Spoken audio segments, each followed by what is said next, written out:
Ancient Egypt की अच्छी खासी पॉपुलेशन ने अपना बढ़ चढ़कर योगदान दिया था, जहां करीब 85 सालों तक, जिसमें 2589 बीसी से लेकर 2504 बीसी का समय लगा।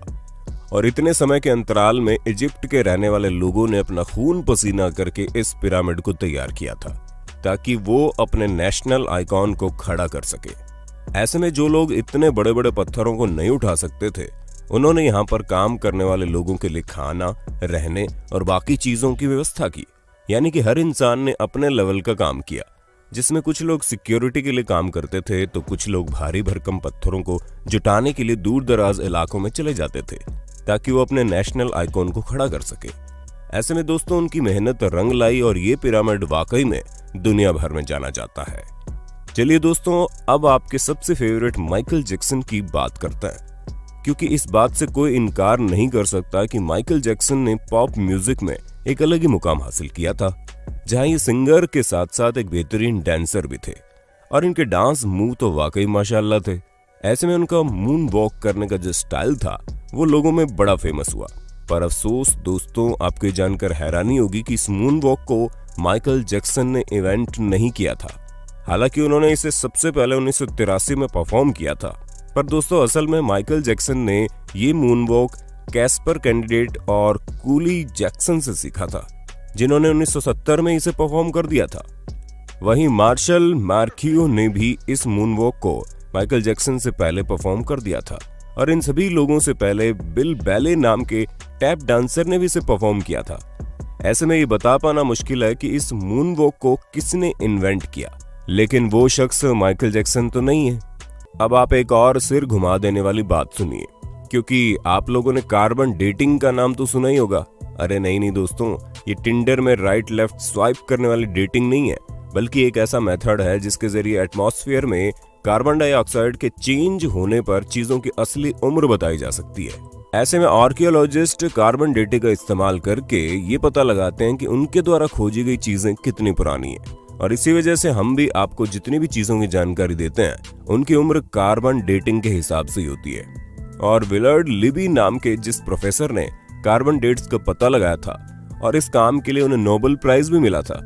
लेकिन दोस्तों दिल थाम लीजिए, क्योंकि हम आपको बता दें कि कार्बन डेटिंग के जरिए चीजों की असली उम्र पता लगाना बहुत मुश्किल है, और ऐसा इसलिए क्योंकि हर जगह का एटमॉस्फेयर अलग अलग तरीके से चेंज होता है। हालांकि कुछ हद तक चीजें सही जा सकती है, लेकिन अब आप खुद सोचिए कि दो प्लांट हो, जिनमें से एक अमेरिका में हो और एक ग्रीनलैंड में, तो जाहिर सी बात है कि टेम्परेचर इफेक्ट की वजह से दोनों की ग्रोथ में काफी डिफरेंस आएगा। इसी तरह से कार्बन डेटिंग का भी हिसाब किताब है। अब चलिए दोस्तों, आपको एक और मिथ बस्टर स्टोरी सुनाते हैं, जो किसी और की नहीं बल्कि लॉक नेस मॉन्स्टर की फेक फोटो स्टोरी है।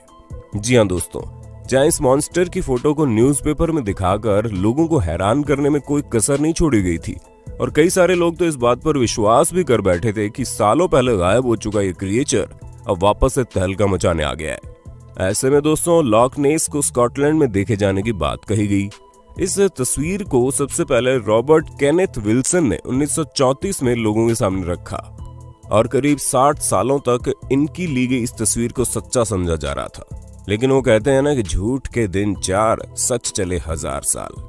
हाँ दोस्तों, हमें पता है हमारी बनाई गई कहावत उतनी अच्छी नहीं है, लेकिन इस जगह पर बिल्कुल फिट बैठती है, क्योंकि 1994 में ये बात लोगों के सामने आ गई कि लॉक नेस मॉन्स्टर का जो शेप उस तस्वीर में था वो कुछ और नहीं बल्कि एक टॉय सबमरीन थी, जिसे पानी में इस तरह डाला गया था कि वो उस क्रिएचर की तरह दिखाई दे।